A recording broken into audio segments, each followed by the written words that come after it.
So in the previous tutorials, we've been going over binary classification as well as how to evaluate a model that has been trained using binary classification. But today we're going to be putting it all together and actually doing multi-class classification where we're trying to take some input data and map it to a particular class given multiple classes that are available. So in order to do this, we're actually going to use support vector machines. So support vector machines basically are used for classification, is also used for regression as well. But it's very effective when we're working with high dimensional data. When we talk about high dimensional data, it's basically data which has many input features that are going in. Relative to the number of output features, right? Now the output features could be as well a lot, but in particular, we're looking at the number of features that we have in our input data. So it's high dimensional in the number of features. It's also effective in cases where the number of dimensions is greater than the number of instances. Now, in our case, we have, if you remember, 784 dimensions in the features. So we have 784 pixel values. But for our training data, we have 60,000 instances. So in this case, if you take a look at it, our training data is roughly about 100 times bigger than the number of dimensions that we have, roughly 190 times bigger. So that's not too much of a problem in this case, although the number of dimensions is very large. It also is useful when it also in its application when it's actually training the model, it only uses a subset of the training instances in the decision function. And we'll go into like why this is the case, but basically the way it works is that you have the training instances and you're trying to separate the training instances into particular classes using a hyperplane in either a two-dimensional or three-dimensional space, and the actual individual data instances that are going to separate the two groups of classes are going to be very close to that hyperplane compared to the other instances in their respective training sets. So we'll go over that a little bit later. And those individual data instances are called support vectors because they really support us in being able to determine where the hyperplane is. It can also be applied to a variety of kernel functions. So kernel functions is something we're going to get into a lot more later, but there are different kernel functions that you can have. In fact, I think I'll pull it up here, the different kernel functions in the scikit-learn documentation. So you can see here that you can have a linear function, polynomial, RBF. You can also have a sigmoid function as well. So for example, we did logistic regression in the past, or I don't think we bring up logistic regression yet, but we're going to get into logistic regression in the future. And that does use a sigmoid that you can use, and you can set them as being hyperparameters. Okay, so you can set them as being hyperparameters there. All right. And so there's some disadvantages as well. If one disadvantage is that if the number of features, if the dimensionality of your data is greater than the number of data instances that you have, then we should really try to regularize the model. Regularization, remember, just means that we penalize the model if we have too many features. We can also avoid overfitting in the kernel function. So overfitting basically means our model is too complicated for the data that we're representing. So for example, let's say we have a kernel function that's polynomial, but we really only need a linear kernel function. Then using a polynomial function would be too complicated. So we shouldn't overfit the model there. Also, SVMs do not directly do probability estimations. They use cross-validation. All right, so they use cross-validation instead. All right, so let's go and take a look here at how exactly this works. In particular, I wanted to talk about two things, and that is two different techniques that we can use. Okay, two different techniques that we can use. So the first one being one versus one. All right, let me just get rid of that there. All right, so the first one being one versus one. All right, so this is one versus one classifier. So we know that for our labels, we have basically labels that range from 0 all the way to 9, right? We have labels that range all the way from 0 all the way to 9. And so if we want to do multi-class classification, really internally what we're doing is we're doing binary classification. We're really doing binary classification. So 1v1 is a way for us to do multi-classification using binary classifiers internally, okay? So that's 1v1. The other one is 1VR, one versus rest.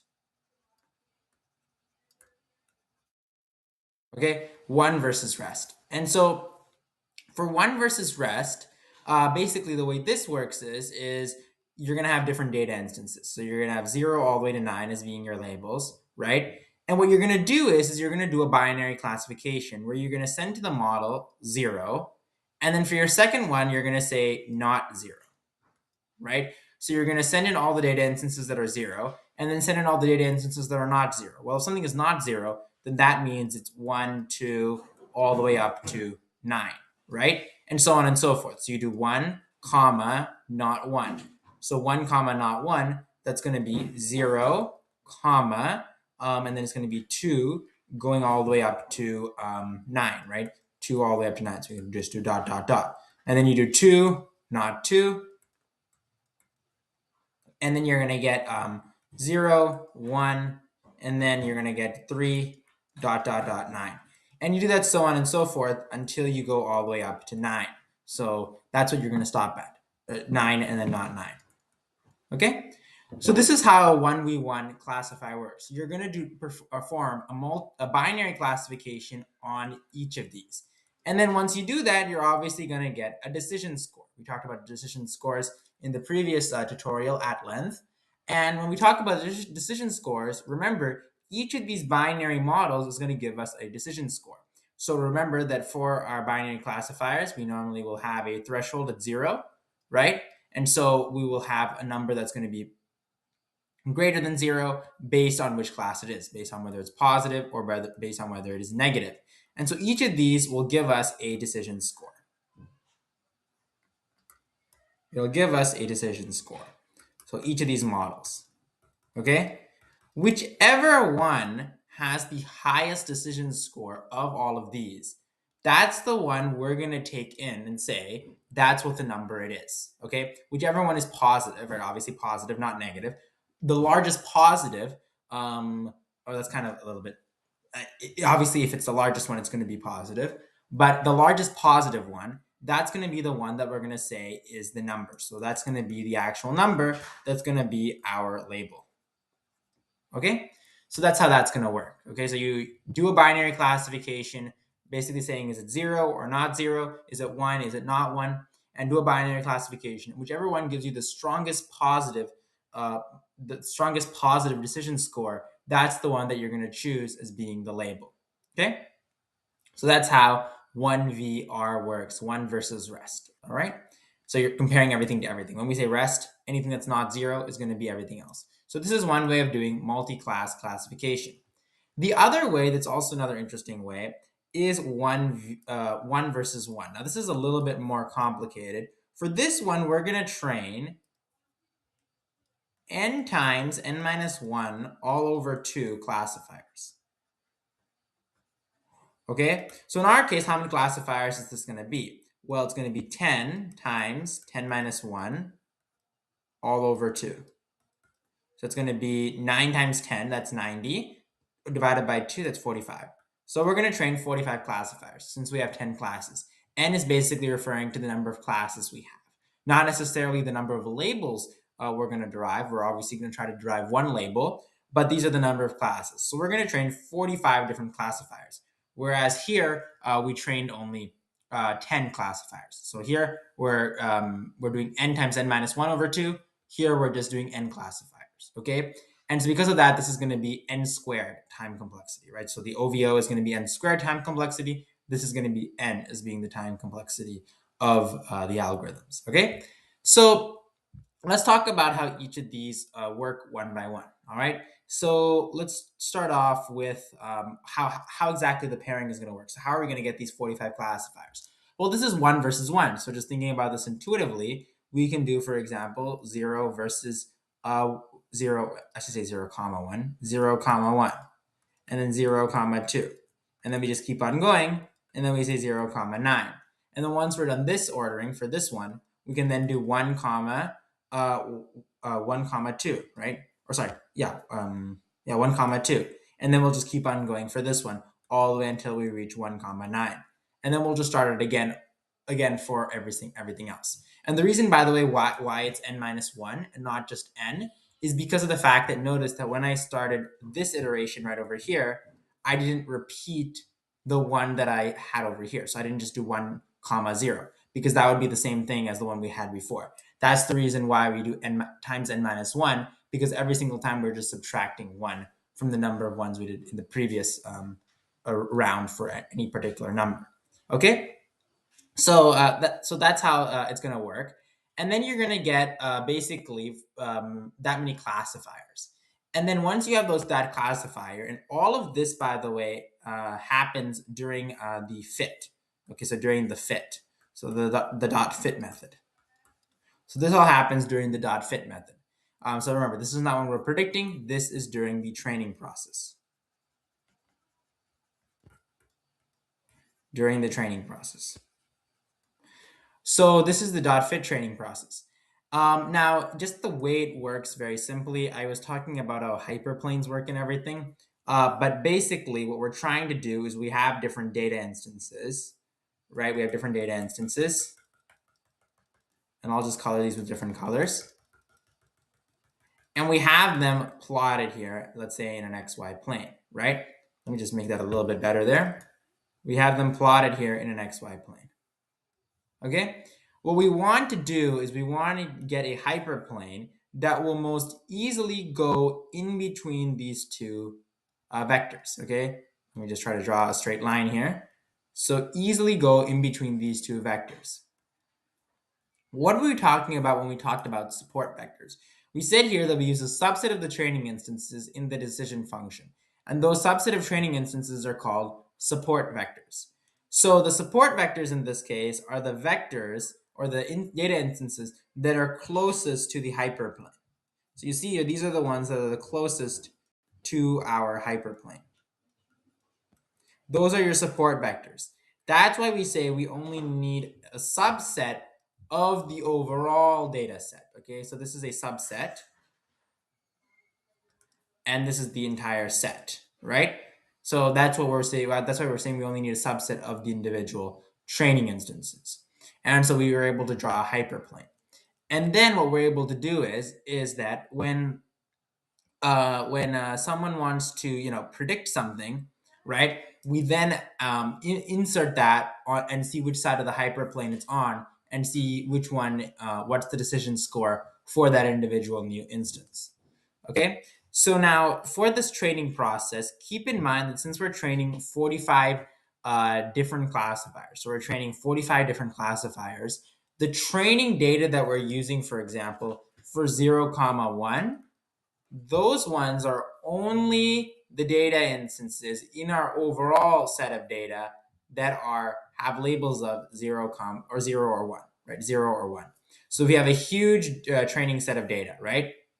And let's say only this data right over here had labels that was 0, 1, then we would only train the model using the data instances that had labels of 0 or 1. So we can perform binary classification. And then what we do is then the model obviously does this entire process for each of those classifiers. So we're doing each classifier individually. Okay, so I hope that you understand now how these two work. All right, so that's how OVO works, and that's how OvR works, and that right there is multi-class classification. Let's go back here to our code now that we did some explanation there. Let's take a look at this. So we have here from scikit-learn.svm import svc. So svc here is the support vector classifier, and we create an instance of it, and then we call the fit method, and we pass in the training data for the x and the training data for the y. And notice that we're going to have default parameters here since we didn't set any hyperparameters.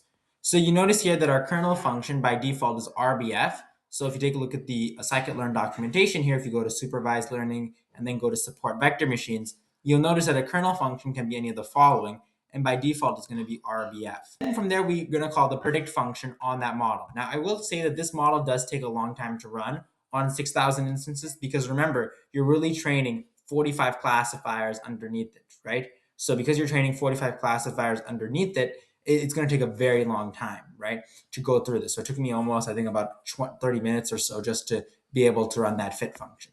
Okay. From there, we're going to run the predict function, and we're going to take our data set from our test set, which are unseen instances of data, 9,998th instance or row in our test set.